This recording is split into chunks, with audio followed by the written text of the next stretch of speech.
Welcome to another episode of our CEO series here on Learn, Grow, Invest. Today, I have the pleasure of speaking with Dr. Che Bowen, CEO and founder of MDLink. So we'll be getting into a conversation about, the journey of how MDLink started. We'll hear his journey from going from a medical doctor to starting his own company, which is MDLink, how that grew through the pandemic and where they are today. So it's going to be a great conversation. Thank you so much in advance for watching it, sharing your feedback. Let us know if you have any questions for Dr. Bowen. Feel free to leave them in the comments. And it's going to be another great one. So let us, just jump right in.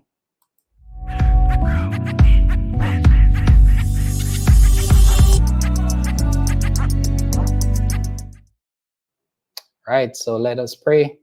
Thank you, Lord, for this day. Thank you for the ability to produce wealth. We pray, Lord, that this will be a meaningful discussion, one that persons will find value in, and that will just be impactful to our community. In Jesus' name, amen. Dr. Bowen, welcome. Thanks for having me today, Jermaine. Pleasure to be here. It is a privilege to be able to speak with you. Congratulations on your recent launch. Thank you. Yes, and thanks for attending. We did launch the diagnostic laboratory about 2 weeks ago, 2 to 3 weeks ago. Yes. It was definitely an honor to be there. We're always, happy when companies think of us to include us in those launches, and it means that, of course, that our name is getting out there as a company and persons are noticing the work that we're doing. So thank you so much. It also means a lot that you agreed to do this interview as well. So, definitely thanks to you and the team. Thanks for inviting me to do it. I'm excited. Let's jump in. Same, definitely. I was just gonna say, let's just go right in. So introduce us to Che. Tell us who you are, a little bit about your background. Sure, no problem. My name is Dr. Well, it's not Doctor, it's Che Bowen. I became a doctor somewhere along the line. Most people don't know, or most people assume I am Jamaican. I merely adopted Jamaica, or Jamaica adopted me. I was born in Trinidad. I went to school there, one of the top schools, Presentation College, and at 18, I quickly moved to Jamaica to pursue my medical career.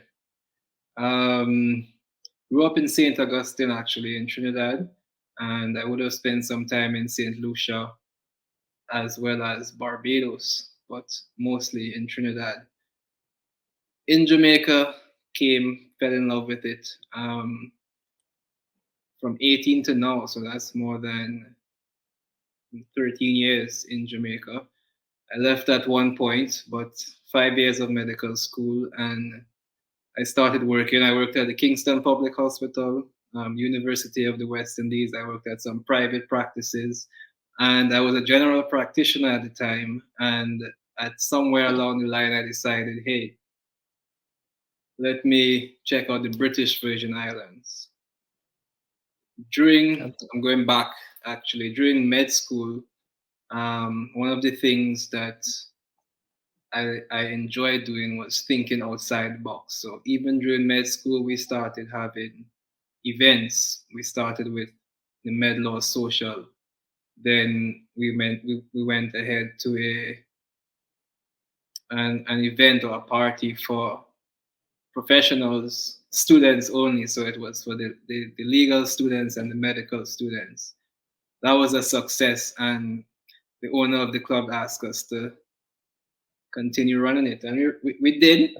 And I went into even more and more event management and events before I went into MDLink. And the reason I mentioned that is to say that I always had a entrepreneurial spirit, entrepreneurial mind. And actually, one of the first things I purchased, I maxed out my credit card. As soon as I became a doctor, I maxed out my credit card, and I was working at Kingston Public Hospital. I bought my first car, Cadillac hearse. And what that meant is that I could drive bodies to Dovecote on the weekends. Wow, interesting. That was my first Interesting. vehicle, and it was transportation. It was the transportation industry, and I was at Kingston Public Hospital. I realized, there were a lot of murders in Kingston at the time. That was in the Dudus era around that time, so it was a very violent time, and that's where I hopped into the transport industry, and it was doing very well. Um, then I wanted to pursue my medical career further. Jermaine, you can stop me if I'm talking too much. No, no, no, please. This background is good. It helps us to understand who you are and help us to kind of see how you view the world as well. So definitely keep going. Correct. So I love the entrepreneur side of things, but I knew that the best thing to do, the smartest, safest way, was just to, specialize, become a specialist. And I pursued specialization, both in Jamaica for some time, and then in Oh, America. what was that? What was that specialization that you chose? Surgery, actually, I love surgery. I love the fact that you could take someone into the operating theater, fix them, and put them back out. Quick problem solve, no stress. And I love plastic surgery and orthopedic surgery, especially. I worked Okay. in both areas, at Kingston Public Hospital and the University of the West Indies, but I never got to specialize. So I did at one point say, hey, it's time to specialize. You can't be focusing on this events, and you can't be focusing on this hearse. These are distractions. And I did the USMLEs. That's the US medical exams. A lot of medical graduates now are definitely going in that direction. Mhm. Um, and I studied and studied and failed. I failed, and I thought to myself, what does this mean? What does this mean? I had to work through that failure, and I continued doctoring, but I knew there was always something that I wanted to put my all into. And if I couldn't do it in health, in doctoring, I was going to do it in that entrepreneur card I had left in my Yeah. back pocket. Yeah. So I didn't do it right away. I would have. What I did next, I went to the British Virgin Islands. And the reason for that was that they are a finance small island, so they pay well. They pay like America pays. Um, Sadly, Jamaican doctors are not paid well, but Yes, we've heard those stories. Yeah, it's definitely a sticking point. Something that it I've heard doctors speak about as well. it's a regional issue, but it's specific, especially to Jamaica, and it comes down to insurance and how much the government is willing to cover. But I digress. That's why I went to the BVI, to be able to earn enough to feel comfortable as a general practitioner. Yeah. And the BVI was nice. There was beautiful beaches, islands upon islands upon islands. You go island hopping on the weekends, and it was small. It was not Jamaica. It was boring. After a time, how many beaches can you go to? You wake up every day and look at the beach. You get tired of it, and I started missing. This is a true story. I started missing the energy and the culture that Yeah. even Trinidad, Jamaica, and Trinidad had. So I started thinking, all right, how do I get out of Yeah. this? During that time, I worked in the prestigious private hospital, Bougainvillea Clinic. And what that meant is all the millionaires and billionaires, anytime they come to the islands to buy an island or visit their friends on the island, they may or may not stop at my place. And Ah, interesting. yes, it showed me the side of health tourism that you can't see in Jamaica, ironically, as yet. but pretty soon it will get there. Um, what that led me to do is realize a few things led me, and this is where I started working on MDLink actually. And a few things led me there. One of the things was Tortola is the main island in the British Virgin Islands, and there are close to 100 other islands without the access to doctors. Wow. So, I started thinking, how can we solve that? Um, but I also had patients in Jamaica at the time, and they would still reach out to me from time to time and say, "Hey, doc, can you send a prescription for me? Can you call in a prescription?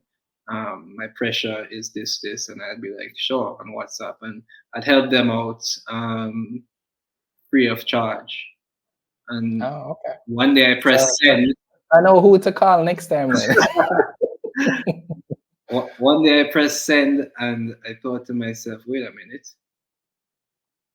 why can't this be formalized Yeah. into a proper structure, proper format?" And that was in about 2017. Yeah, 2017, Okay. before the pandemic, before anyone knew what telemedicine was or telehealth, before Amazon jumped on, before you know um, people only knew of in-person visits. I would have Okay. started MDLink, and with the sole vision of connecting patients to doctors online. So what you're saying and describing right now is the genesis of MD-Link. Is that what went into that specific thought process of, okay, you said you were kind of communicating with these patients. You're like, Correct. well, why can't I put a more formal system around this? Is it like an instant moment like that, or is it kind of mulled around it for a couple of weeks, months, and then you put things into place? Walk us through that kind of process. Sure, it was rapid in that, yeah, it somewhat instant, somewhat things coming together, because one, I needed, and I was constantly thinking of a way, something new in medical business that I could launch and focus on to help me get back to Jamaica. That's one. Two, it was the islands. I knew a lot of the islands needed help somehow, and virtual popped into my head. Three, um, I went back to KPH days when I was working, and the patients, they would just come in every 2 months, every 3 months for the same prescription. And I thought, hey, Oh, wait a minute. And what is number four? Number four is, can't think of it right now, but when I do, I'll come back to it. But yeah, there was an instant where I thought, hey, this can work. And I went online quickly to start searching, see a doctor online, search Google, see a doctor online in the Caribbean. And there wow. was very, very, very limited information on telemedicine, but it was a thing. It was a thing, just not a formal thing, a Yeah. commercialized thing. Yeah. Um, so I saw that, and I Especially back in 2017, 2018, which is when you're talking about, right? correct, Because correct, before the pandemic, no one, like, persons were so, we've always spoken about those things as being the future. And yet, I think some persons have always treated it like that's somebody else's future, not my future, not our future. So we don't need to worry about it. correct. Um, so yeah, I would have quickly thought through that, and I said to myself, "Wow, this can actually work." I couldn't think of any reason why it would not work. It would not make sense. And bounced it off a few friends, and they're like, "Yeah, sure, sounds kind of crazy, but I Was think, it like, yeah, sure, go for it, or yeah, yeah, sure. I mean, sure, all the best with might that? good, but stick to that doctorate just in case. You might want to try to specialize." Um, and yeah, I just couldn't get it out of my head. Yeah, I went all in, and I financed it out of pocket, which means I was sacrificing as much as I could to pay for the developers to to get Yeah. this off the ground and put this together, pay for marketing. Luckily, I was able to be the doctor online for some time. So at one point, and because of my marketing background with events, There you go. There you go. Yep. I was able to be my own social media marketing manager. And I had my graphic artist already. He used to do my flyer designs. I'm like, let's do some see a doctor online designs, and he was like, sure. Yeah. And I was able to spend some money on ads, get it going. Um, I remember So, my first. so when did you sign like your first official client under the MD-Link name? Like, do you remember which month or year that Funny enough, transaction was? I didn't focus on it that much, but I was about to say I remember. I think it was the 5th day of running ads. Someone booked an appointment. Nice. And yeah, that was that breakthrough moment where I was like, wow, this person I have never met, no idea about, wants to see a doctor online. And I Yeah. helped them out, and I sent the prescription, called in the prescription to the pharmacy. They got treated, and I had my proof of concept right there. Nice. So Nice. I was ready. Congratulations. I was ready to go all in at that point. And I thought to myself, okay, I believe in it. This patient believes in it. Yep. At least one person. At least one person does. What about, I wonder if I can get another doctor to believe in it? Yeah. And you- I'll be honest, I was a little bit hesitant. They're going to think, wow, Che is a mad doctor now, eh? He, he couldn't specialize, he going crazy. Yeah. And I had to reach out to friends, doctors that were friends as well, and say, hey, can you help me try to get this moving? Um, I needed a few other specialists, and they're like, sure, we'll help you, Mr. Crazy. And they helped, and slowly but surely we went from 2 patients to 3 patients. There were those days when there was 0 patients, and it's like, oh, what am I doing? Yeah. Um, maybe I should go specialize. And eventually, it did. I did see a lot of traction. Not a lot.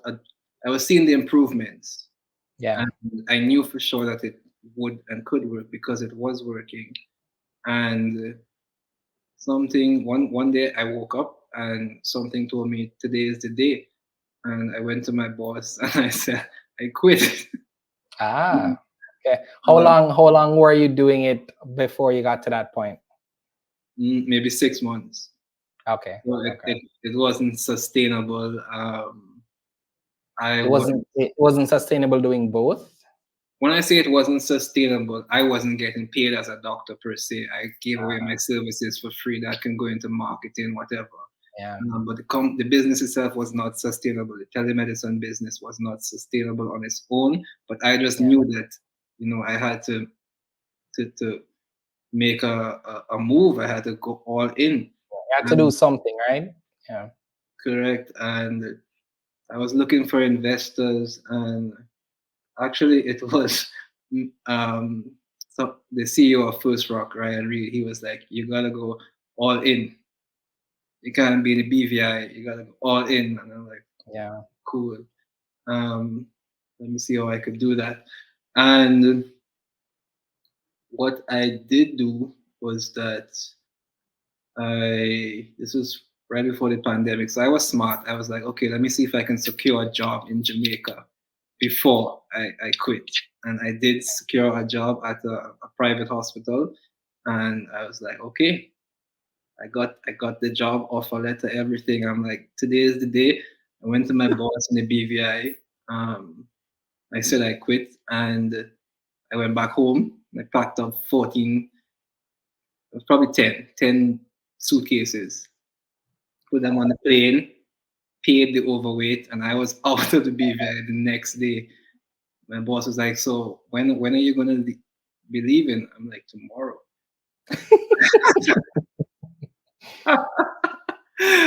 And I mean, he could have held me to the contract if he wanted to, but Yeah. I think they know that when they bring doctors over there, they're asking for them. They know that the lifestyle is two completely different lifestyles. So he Yeah. was understanding. It's like, okay, cool. I left the next day and I went to the private hospital and I kept pushing MD-Link, calling more doctors, pushing more money into ads. Um, I even started running digital ads in other islands, Trinidad, Barbados, St. Lucia. Call my friends from back there in Trinidad, Barbados, St. Lucia. What was your monthly ad spend like? Do you remember those Um, numbers? I want to believe it was in over 200 to 300, somewhere in there. Not too much. Like, yeah, But I mean, 200 to 300 per month on ads still adds up for essentially a small business, right? Most large companies don't even invest that much in advertising to begin with. So I mean, to do it consistently means you're committed to getting the word out, right? So that's a start. correct. Correct. Sorry, my story is long. Oh no, no, What we're good. happened? What happened next? Right. So I'm back in Jamaica. It's 20. I think it was 2019. No, it was the end of That was 2018. a year before the pandemic. Yeah, the the month, few months before. So it would have been 2018. No, 2019. I think we felt the pandemic in 2020, if I remember Yeah, correct. March 2020. Yeah. Okay. Perfect. Good. So I came back in 2019, close to the end of the year. Started working at the private hospital. Pushing, pushing, pushing. Got some interviews with some TV stations. They were interested, thought it was cool. Um, and then the pandemic hit, and, and I no longer had to convince doctors that this was a real thing. Exactly. I still have to convince patients. A lot of patients still don't know. A lot of people still don't know what telehealth is, but I no longer had to convince doctors. And that helped tremendously. They wanted to use the service also, so they were signing up 20, 25 doctors a day when the pandemic Nice. hit. And I had a telehealth product in in the middle of a pandemic, the only person in the region with one, in the unprecedented times. And Yeah. so the Great timing. Great timing. It's like you built it, and literally less than a year later, it's the thing that is able to maybe even keep a big part of the sector going. Because I remember those first few months, like you, yeah, it was the, great. the, the little things that you'd go to the doctor for, you almost got this idea that unless you're dying, you're not the doctor is not going to prioritize seeing you. That's kind of the impression I got as an individual outside of the system. Correct.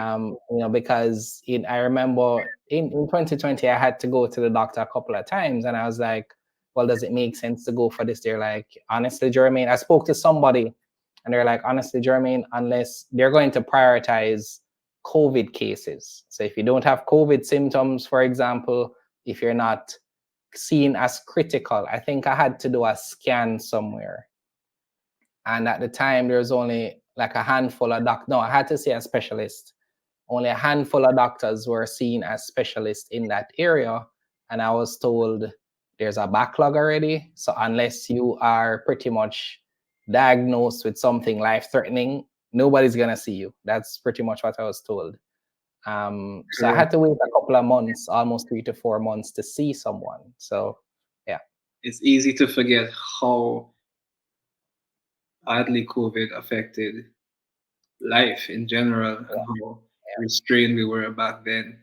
Now that we're free again, quote unquote. But yeah, those definitely quote unquote. Yeah. those were some crazy times. So I'm working at the private hospital, and I have this telehealth platform. The Inter-American Development Bank reaches out to me, says, "Hey, let's help you," and they help me.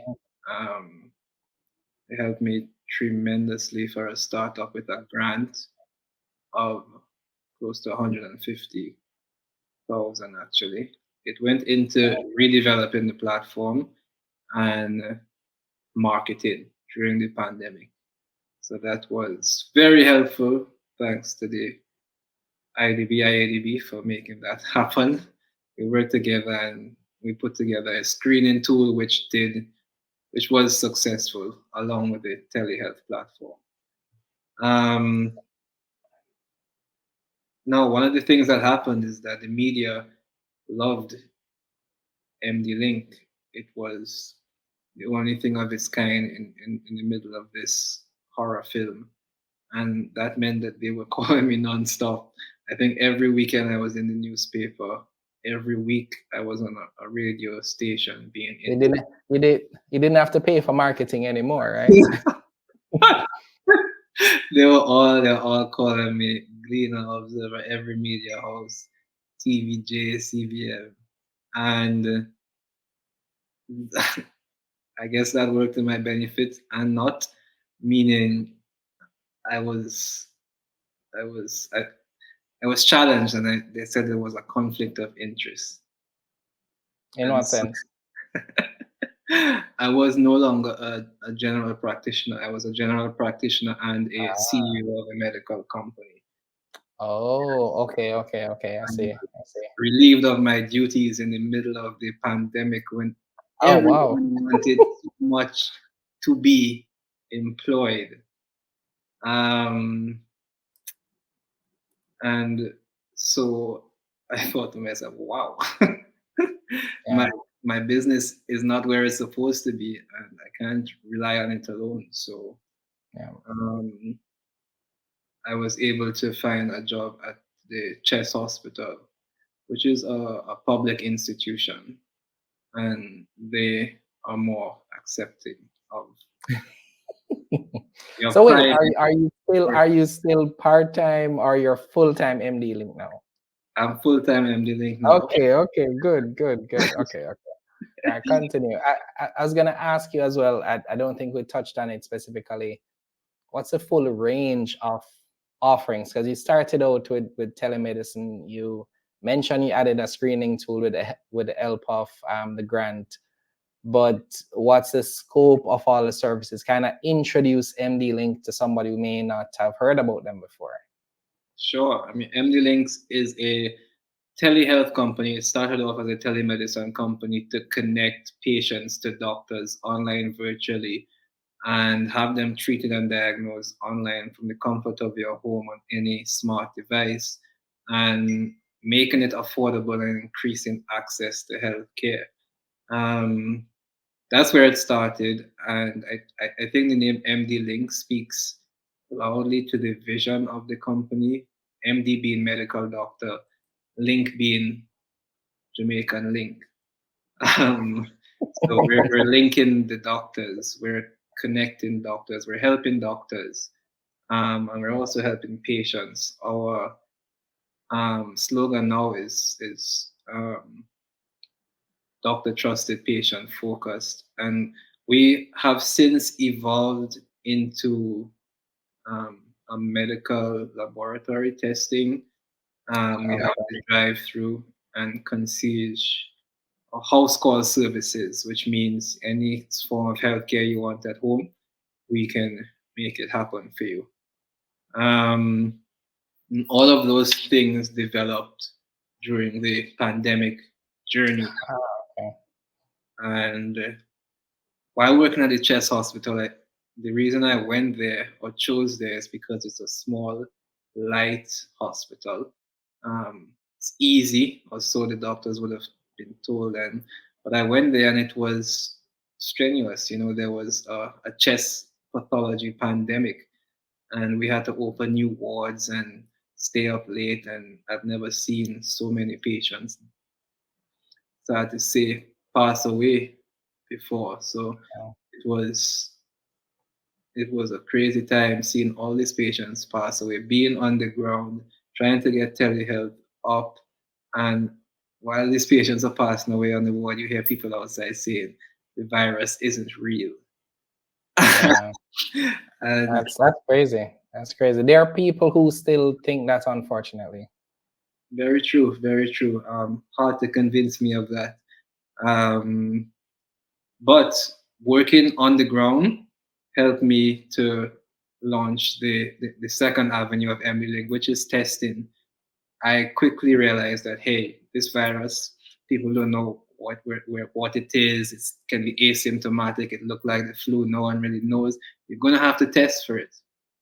Yeah. And at the time, there was one laboratory doing the testing in Jamaica, so we were able to partner with the government.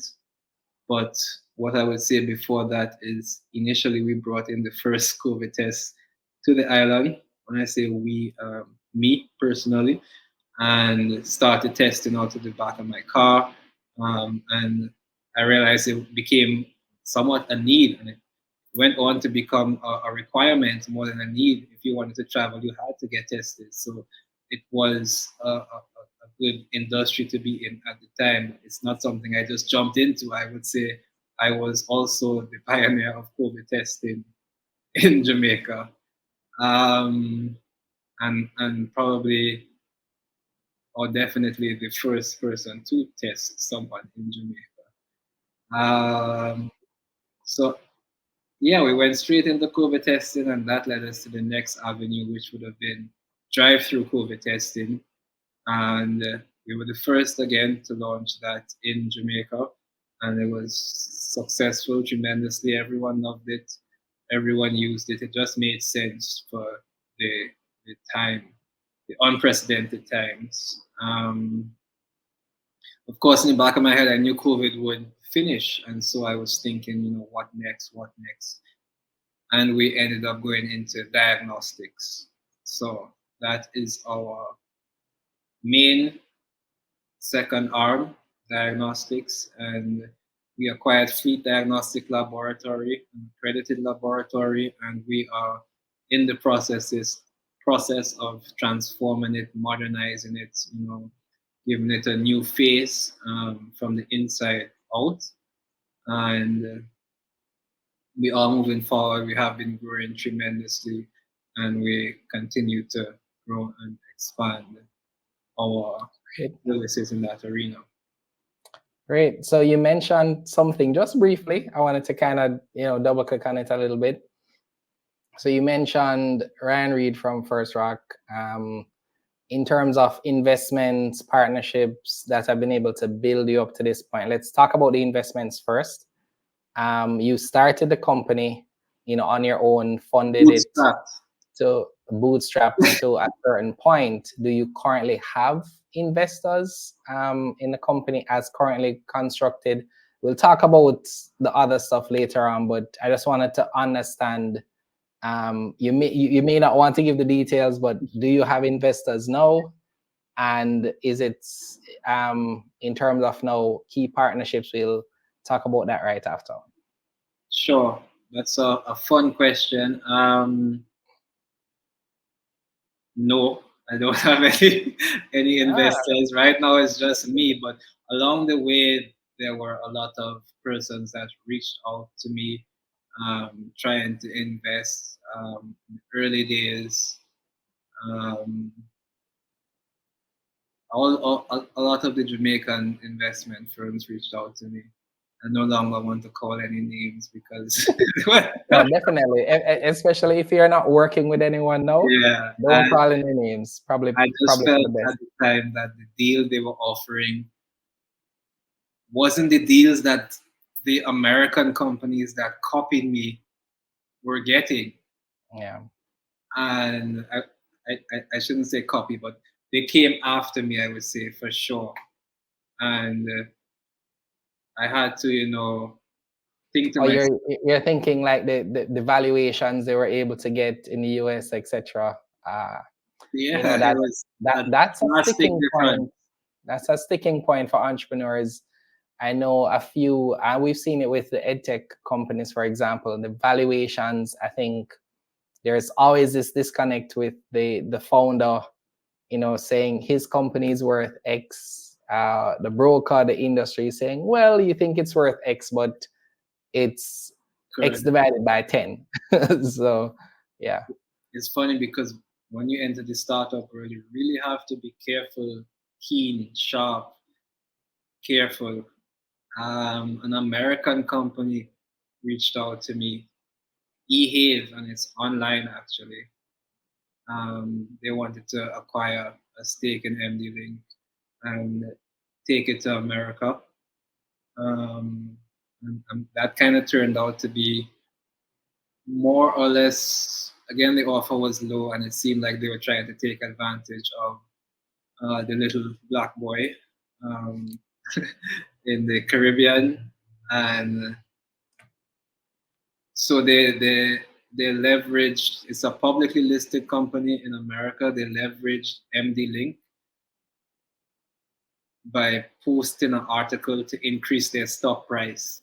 And it worked. Wow. It worked. The article is still there on Google and Yahoo Business Finance.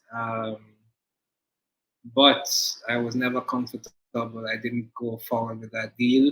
And that to me, I would say the investments I have avoided worked out for me in the long run. And when I speak with other entrepreneurs, other local, well, not local, Jamaican, Caribbean entrepreneurs in my age group, they always speak about regretting.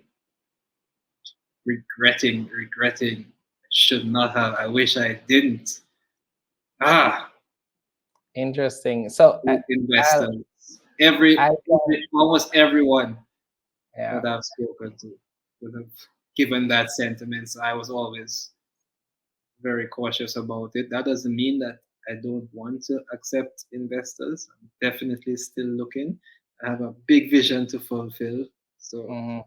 that's So I think we should probably set some context for those watching. I think, and this is the story that I've heard. As speaking to someone that I'm building a business relationship with, and what he said is that there is a thing for him in terms of taking investment too early, because what he thought and what he was expecting in terms of not just the money but the partnership was not what he was expecting. And he spent some time trying to actually end the partnership with his initial investor, because it wasn't what he didn't think his business had the room to grow naturally.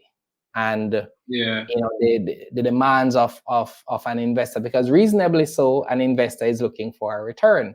The problem is if you're asking for a certain return from a small company who may not have the opportunity to grow kind of organically, right? And just different expectations, because once somebody has invested in your company, the conversation may be different, the tone may be different, the the things that they're expectation. asking you to, the expectations are different. And it's all of that is within the context of compatibility in terms of you and the investor, core Correct. beliefs, conversations. There's a whole lot of things. I don't want persons to think that what you're saying is that if they're interested in investment they shouldn't pursue it, but just understand that there are different sides to it. It's not, there is a dream for some investors that you create an idea, you get investment, everything goes great, because we all watch Shark Tank and have the dream to get that offer from the shark, and then we go. So I just wanted persons to kind of see that there's a different perspective, or at least have Correct. heard different perspectives, and it sounds like you have as well. That it's something that you should consider carefully to ensure that Right. it's So the right let's do do. takeaway. And yeah, exactly. So I don't, because we are interestingly enough, and I'll share something with you after the interview. I'll just say that. Okay. I don't want to share it on air, but please continue. So the next part, so you said you don't have investors now. I was asking you then now the second part, which is partners. Who are the partners to MDLink? Who do you work with closely? Who would you like to probably acknowledge in terms of key to your business right now? Correct. Again, in terms of investors, I want to say that we do plan to move in that direction. In terms of partners, we do have business partners, but if you're asking about um, what other directors are with Well, me, no. So partners. It's the questions are kind of unrelated, right? So partners in terms of who would it be that MD-Link works with on a day-to-day basis that kind of makes everything work? So you mentioned, you have a good relationship with doctors. They are key and pivotal to what you do. Who are the other partners that you'll work with that maybe you want to identify? Because I'm assuming from the model that you've described that you need kind of partnerships for things to work, right? Because correct? yeah, so that's kind of where I want you to go. Okay. In terms of partnerships, we have made partnerships from a business perspective to get us to where we are. Um, Especially during the pandemic, we work with Mastercard, Flow, the IDB again. But if we're speaking about the day-to-day partners that help the Day to day, business yep. run, um, it comes down to the doctors for sure, and then my team. I think that those are the two most important partners in making it run. My doctors being willing to work virtually and accepting being available and working with my team, and then my team does the heavy lifting, um, and that includes a lot of marketing and nursing, and I have a platform manager. I have a digital marketing manager, and I have a head of nursing, and I have um, more marketing operations. Okay. Those are the main positions on the team. I do of course have my accounting, legal, and developers, which are incredibly pivotal in moving the company forward. But my team members are again who do the heavy lifting, and those include Chantal, Risha, Vanessa. I'm not gonna call their full names. I was gonna say you better be careful calling names, because if you don't include everybody, you're gonna have to answer some True, questions true, true, after true. the That's, interview. Yeah. that's specific for MD-Link. With the laboratory, we have another team as well. But again, the day-to-day business partnerships, I think I'm gonna keep it quiet for now. Okay. Okay. All right. So the next part I'll ask you then, in terms of, so we Sorry, met. sorry to interrupt you. The platform itself partners with laboratories Okay. and pharmacies. So those are the two other business aspects. So we can send lab requests to laboratories. Right now, it's one laboratory, and pharmacies as well. We have a lot of pharmacy partners throughout the Great. island. Great. Perfect. So in terms of, so we met at the launch. Tell us about that announcement that you made recently. Just kind of give us an idea as to or what's the vision behind that partnership that was announced, and just for those who might have missed that announcement, what that was about and what you're hoping that partnership is going to be doing for MDLink. Sure. Again, so for that launch, it was really the rebranding and announcement of the acquisition of Fleet Diagnostic Laboratory, which has been operational for 7 years, an accredited laboratory. And MDLink really felt like they could add a lot more to the accredited laboratory. And so we renamed it and leveraged the MDLink brand, which is more renowned than Fleet is, even with the doctors, because of our doctor network. And I mean, we have our doctor relationships to leverage. It just made sense for us to head in that direction. I have a passion for testing now that I tested all of Kingston for COVID, and it continues to grow. I mean, we're adding new tests, and we really want to revolutionize the the laboratory services, make it just like our slogan says, doctor trusted patient focus. We really want to, sprinkle some technology, connect it to our MD-Link platform, upgrade the aesthetic, upgrade the service to the doctors and to the patients, upgrade the machines. It's a lot of upgrade the marketing and the reach of the laboratory. So it is exciting, and what I would say is we do have a few more tricks up our sleeve in terms of what we plan to bring to Jamaica and the region, the Caribbean region, from a first world state of the art diagnostics services and even telehealth services. Great, awesome. Definitely, one of the memorable things for me from the launch was I'm a part of the group that is advocating for needleless blood testing. So let me just put that out there. It's coming. Yes. Perfect, because I remember again, I had to do a blood test last week, and it's I've come a long way, but well, it simply means you are 100% Jamaican. Because one thing about Jamaicans. So Dr. Bowen, it's just a thing where I found persons take blood in different ways. Meaning there are some persons who are gentle, and you some don't feel are anything, and some are, it's like, I don't care the pain you feel, you're giving me this blood, it's mine. So just different, right?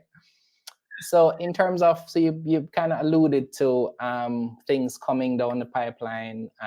What's your reach currently? You're focused on Jamaica primarily now. What are the plans for growth? As much as you're willing to share, of course, do you plan to go to other countries? Is this, I mean, it is telemedicine, which means you could essentially do it from anywhere in the world. Are there plans to go outside the scope of Jamaica? Right. So the platform is the most scalable thing, and the platform connects to laboratories. It connects to pharmacies, doctors, and it allows, or the services it provides are telehealth, laboratory testing, house calls, and there's even a health store on there where you can go and buy medical items and have it delivered to you. Nice. And so that is the highly scalable part. We do plan to scale more structured. At first, a few years ago, when I tried to scale rapidly by just pumping digital marketing dollars, it wasn't the right approach. We're going to use a more structured approach to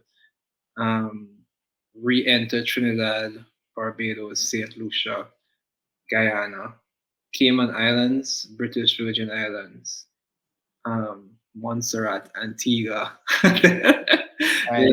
the entire region, and a lot of them we have already built connections and contacts. So we're on the verge of doing the full rollout for the platform. I think Cayman Islands would be one of the first to be announced, and then we will continue to go down the line. That's specific to the platform and the diagnostic laboratory. Of course, we're going to be focusing on becoming number one in Jamaica and really growing and expanding um, the services, the quality of the service, and the types of tests, the variety of tests.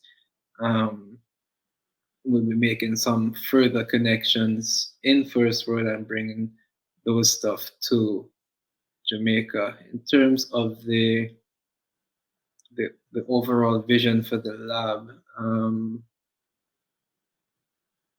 ideally, um, I guess that would take us to the IPO question.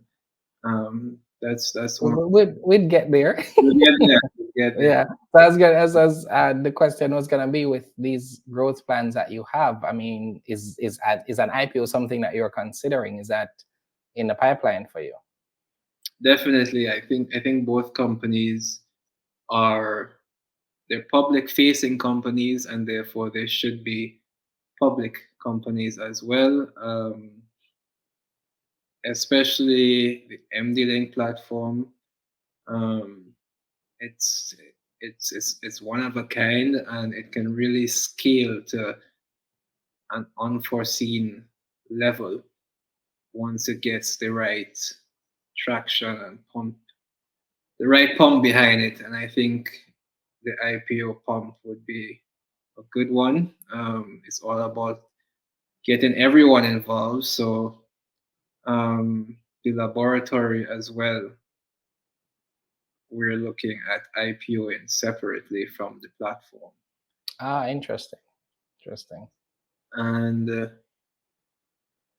again, what that would do is allow it to really become a public company. And by public, we mean we service the healthcare, private, public healthcare industries, and we are 100% accessible, available to anyone. Yeah. Yeah, cool. Interesting. I'm not gonna ask you anything like timelines. I don't want the JSC or the FSC to come and give me a call. So I won't ask you about timelines, but that definitely sounds interesting. We'll stay tuned. I mean, I figure, should you release a prospectus, we'll get to see, Yes, the financials, the numbers. You give us some more context into the businesses, etc. So it definitely sounds like one to look forward to. I do have a couple more questions as we prepare to kind of wrap things up. The first thing that I'll ask you is, I mean, let's say that you are able to have a successful IPO, for example, you get those funds, you've stated a vision. What would now, I guess, maybe the next probably 12 to 24 months look like? Should you be able to, for example, go to an IPO to get the money that you need and the resources you need to make that push? sure. That one is a simple one. For the platform, it would be pumped into a well-oiled scaling machine, which would come with funding, employees, and um, further development. No, further marketing. That's where the platform would go into. So we would be able to properly market in Trinidad, properly market in Barbados, and to be honest, it's really Latin America.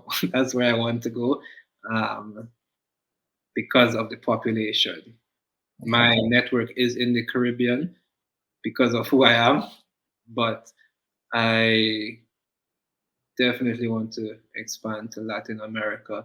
So again, that is where the platform IPO would be looking at, and the the laboratory.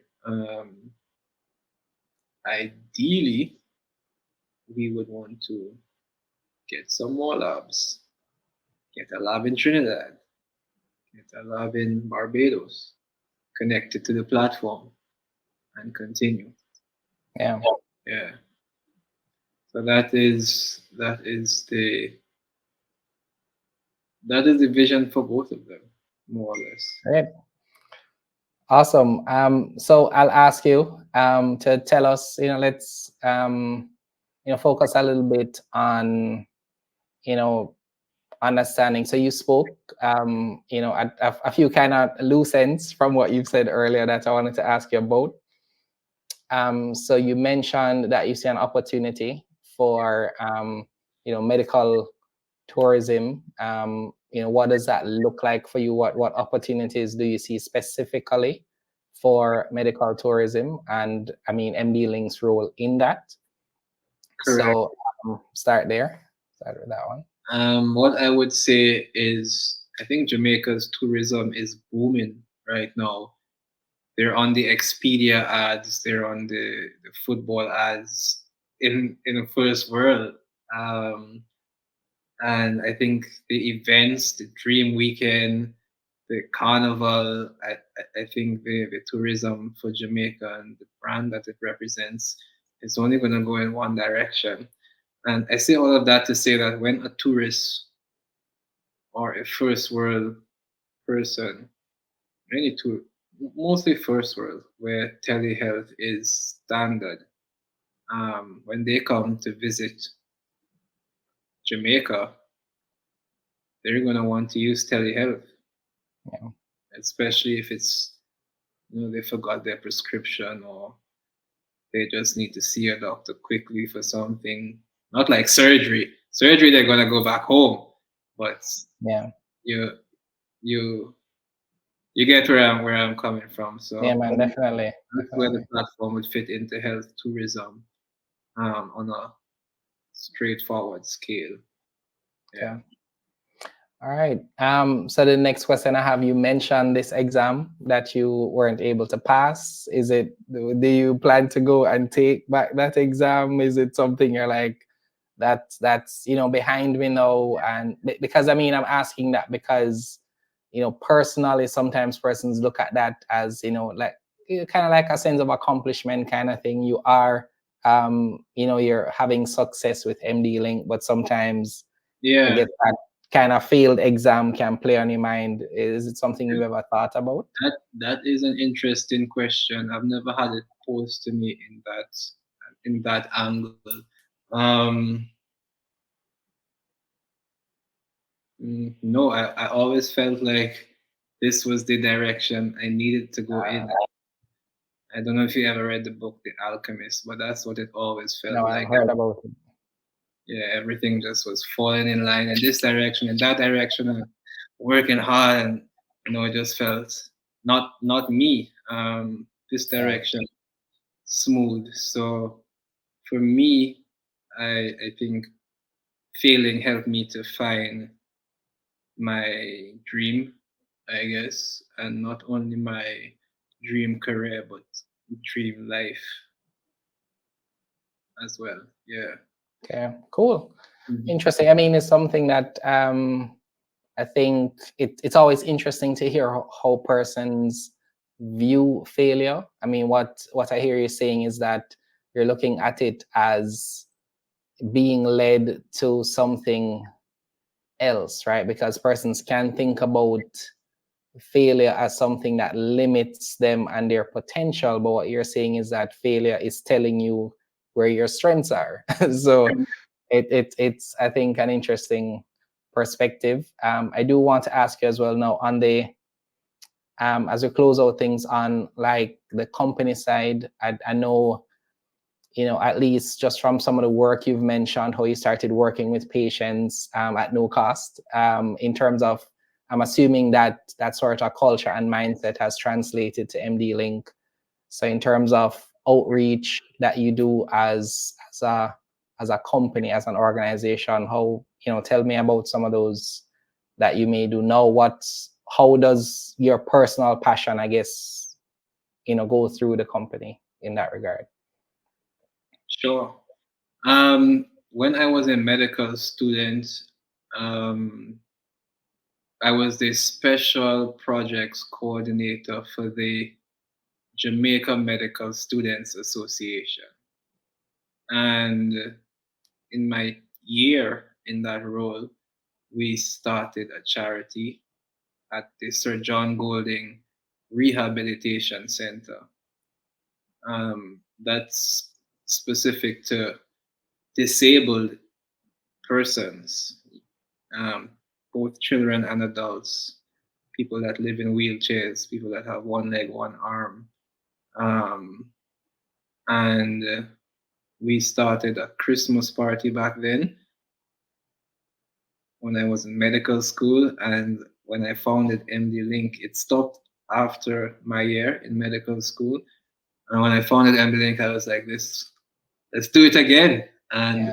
we would be going into year 4, I believe, of um, hosting the Christmas charity event. And my team and I, what we do is we go down there and we bring gifts, food, entertainment, and really show them a good time. They love it, the staff loves it. Everyone is happy, bring some Christmas joy and smiles, have them sing and dance and eat good food. And we do get sponsorship regularly from I would point out Grace Kennedy um, for the Christmas meal, and we get a Chef Shea Stewart. He donates as well because he cooks the food for free, and it's really a good time. So Yeah. that's something we want to continue providing for them, and we want to see where else we can offer charity. Mm. It's a lot of Great. work.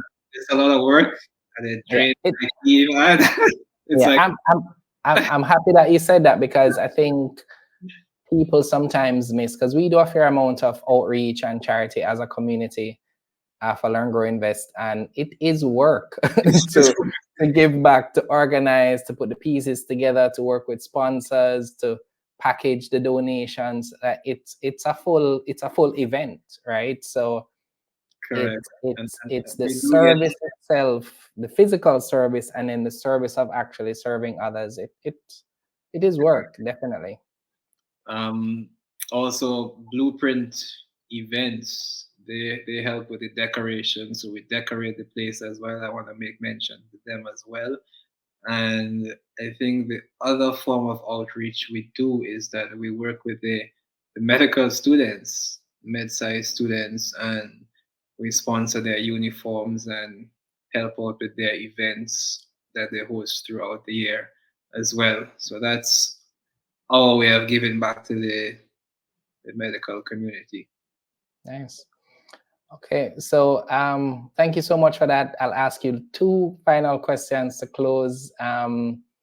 So we like to ask our CEOs that we meet with what they're listening to or reading. So are you a reader, or do you listen to podcasts? Anything that you're doing to, I guess, help with your personal development? Any notable podcasts or books that you'd want to mention or recommend to our community? Great question. I tried podcasts, never really connected with me. Audiobooks is good for when you're commuting, but I don't do much commuting anymore. So I do like books. I like to touch books, feel books, flip the pages, read the words. Not Kindle. I don't do Kindle. And um, one of, well, I would say my favorite book is The Alchemist. Um, my girlfriend is actually reading it now, and she likes it. But apart from that, it really helps you channel into your what they call your personal legend. And that's one of the books that I read was really inspiring in terms of what I'm reading right now. I'll be honest, I'm not reading anything. Okay. I mean, so there are seasons to it, right? There are seasons to it, and running a business in itself, it's yeah, It's taxing. seasons to It's it. So taxing. But yeah, it's more about kind of connecting with, if you had to recommend one book, if you had to recommend one podcast, in this case, The Alchemist is what it is for you. So that's cool, because what we're trying to do with that, my hope is anyway, is to build a list of right, books that we can say the CEOs we've interviewed have recommended these books. Check them out. Like Obama has his reading list that he correct, does every year, that correct. kind of thing. And the final question I'll ask is, so we do have quite a bit of entrepreneurs that check out our content. We actually had an entrepreneurship series before we had our CEO series. So I'll ask you, in terms of just an encouragement that you'd give to an entrepreneur, having been on the journey yourself, how would someone know whether or not it's time to move from their 9 to 5 into full entrepreneurship? Yes, and I'm asking you that specifically because you had that experience. So if Yeah, somebody is doing both now, at what point do you know that it's time? excellent question. And I remember going through it. I remember thinking, you work during the day nonstop, and then you come home at night and work during the night. You have 2 jobs. When is this going to end? And Yeah. during the pandemic is when the burnout really hit me. But um, I say that to say that you kind of know when to jump ship. I was getting some offers from the same American company. They were like, "We'll give you this, and we'll invest it into your company, but none for you." So it's like, okay, my company will be able to survive. How will I buy food? So I guess I can't leave my job, which means I can't focus on my company. So we have to keep going and going. And I think the next thing that happened was I did get sufficient traction. And for me, it was a traction decision. Um, the traction I was getting was sufficient for me to pause and look and say, but wait a minute, if I dedicated this time to this based on this traction, then I could reach here easily. Like, without, it's a no-brainer. I'm definitely going to reach here if I do this. And that's when you'll know that it's time. I always played it safe. I always try to play it safe, which is probably why I don't have any investors as yet. But yeah, it's you have to be able to pay the bills. Make sure you can pay the light bill somehow. I think one of my advantages was I had my medical degree, and I always told myself, well, worst case, you That's just your plan B. Yep. Plan B. Yeah. see some patients, help them out. But my vision and my goal is to keep moving forward with entrepreneurship and medical businesses. Okay. All right, cool. So thank you so much, Al. Is there anything that you'd like to say to, I guess we can, you can close out by saying, I guess, an appeal to clients, potential customers of MDLink. I don't know if you want to do like a call to action, completely up to you. Otherwise, Um, thank you so much for the opportunity. Thanks for the opportunity. Also, again, the company is MDLink. We will be starting an MDLink group soon, and if you go to themdlink.com, you can get all the information you need, or check out our Instagram pages, the MDLink Lab, or just the MDLink, and all the information is there for you to browse and absorb. We intend to change healthcare in Jamaica and the region for the better, make it easier, more convenient, more accessible, more user friendly, more sociable, more understandable, and more, I think I said it before, accessible and affordable. Yeah. Great. Thank you so much, Dr. Bowen. Pleasure speaking with you. I'm gonna be asking you in a future discussion a little bit more about some of those entrepreneurship kind of decisions that one has to make, because, you know, just from your story, I'm seeing where it could be interesting for us to maybe dive deep into, I guess, just, you know, some of the realities of entrepreneurship. Thank you so much for sharing your story. I feel like I know a lot more about MDLink, about you personally. So thank you so much for the time. Thanks for having me. All right. Have a good All one. right. All right, everyone. Thank you so much for checking out this episode. I had the pleasure of speaking with Dr. Che Bowen from MDLink. We're going to put his information, the company's information, in the description of this video. Be sure to like the video if you are here this whole time, enjoy the conversation, thought it was, you know, insightful. Be sure to like the video, subscribe to the channel if you haven't done that before, and, you know, feel free to share this episode. It's something that helps us out a great deal.